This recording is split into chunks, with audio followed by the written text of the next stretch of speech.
So if you haven't been to an every mini is a character stream, the idea is basically this is how I like to paint minis.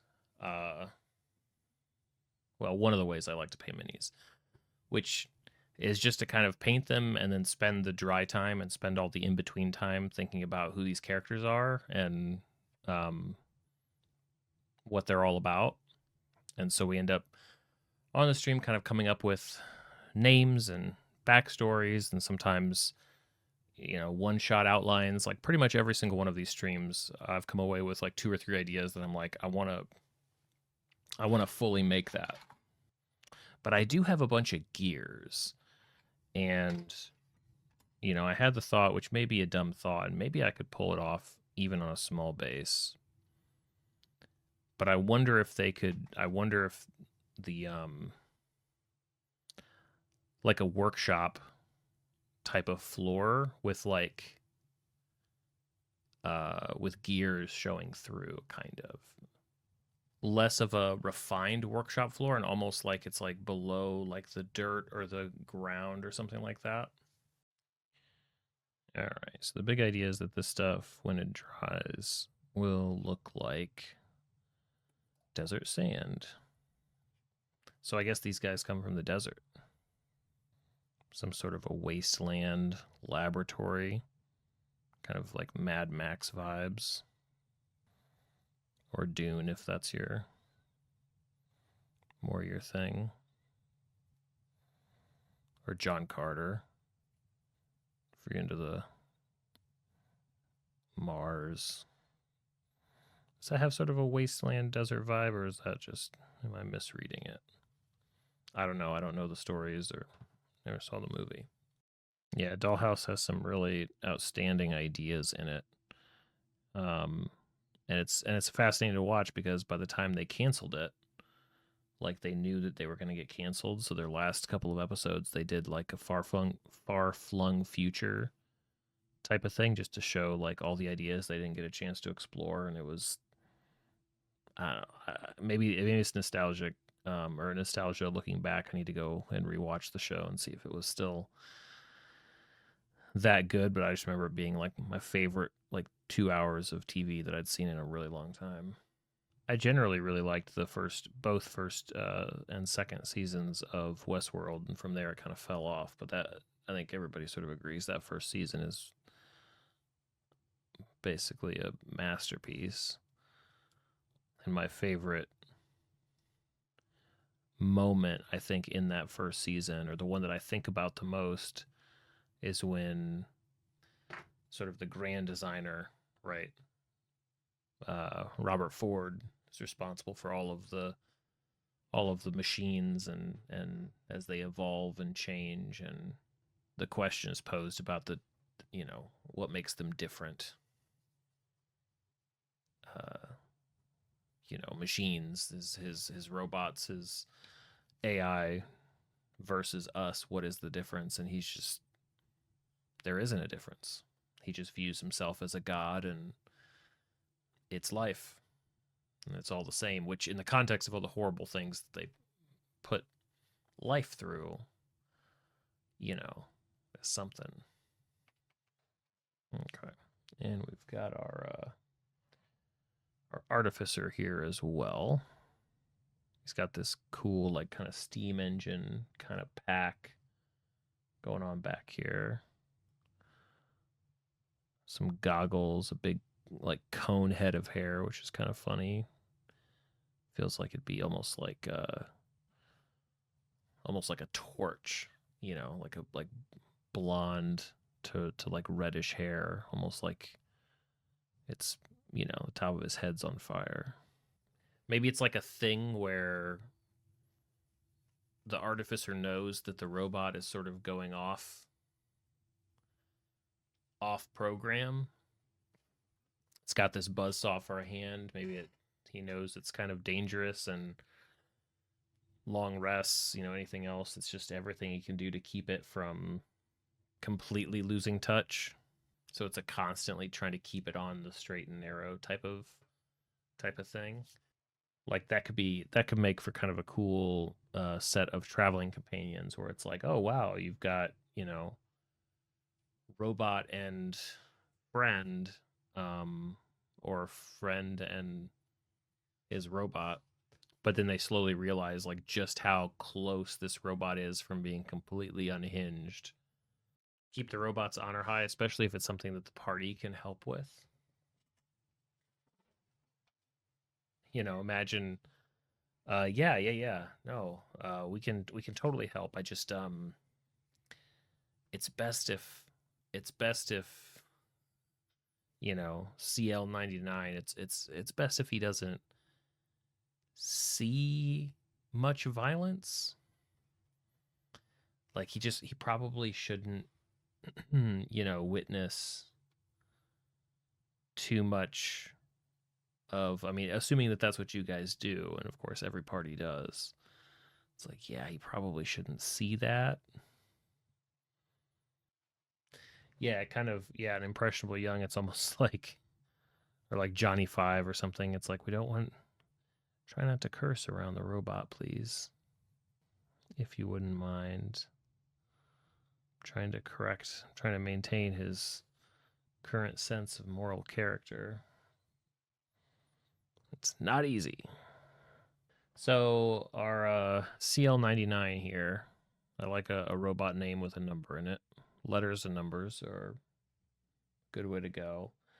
I think we were tossed around the idea of him being maybe even initially like a construction based robot, like a carpenter. He's got this big saw blade. Certainly, though, he's a dangerous one. I like that they both have goggles that fits with kind of like the sandy. I imagine them kind of moving through sandstorms, and I like the kind of the rustic idea of the, what does it take to maintain like clockwork mechanics in sand? And yeah, the artificer seems the pose could be taken a few different ways, but I sort of view him as sort of relentlessly trying to keep CL99 here from going total murder bot. And I should say the thing is metal, so I can sort of reposition its pose. It's kind of in a it's kind of got that annoying like Barbie pose kind of going for it right now, like it's still in the box. It is a furnace backpack, yeah. It's a straight up furnace with a pipe coming out of it. Is it straight up powering like his, you know, what could it be powering? It could be like a hammer, sort of steam creation. What do we think for a CL99? How's that sound? Clockwork. Like it's not the first one, it's not the 10th one. Half-Life's really fun. I can see it. I can see it showing up on stream sometime. I almost have to, because whatever I want to do to research, God, I like Half-Life from a gameplay perspective has influenced me so much. Um which, well, maybe it's still somewhat unique nowadays, but like it was a game that had a narrative that you there were no cutscenes for. Like everything, you play through everything, right? Um, all of the story beats and stuff like that. That was really, really, really interesting to me. Not bad for a couple of minis in one night. I think I'm gonna update some supporter bricks actually.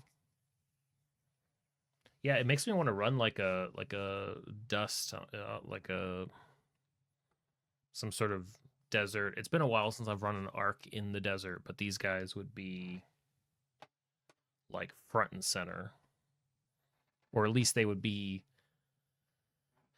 solid companions up until the point that people find out that they're like, um, that CL99 is like right on the edge of being a murder bot, and that would probably throw off something that the party's trying to do because they didn't realize how bad it was. Um, I don't have the artificer's name. Something really, really, really approachable and unassuming. Almost like dorky. Maybe he's not a toy maker, but maybe he legit was like a clock maker. Maybe that's it. Maybe that's his whole. Maybe he literally has to like wind up CL99.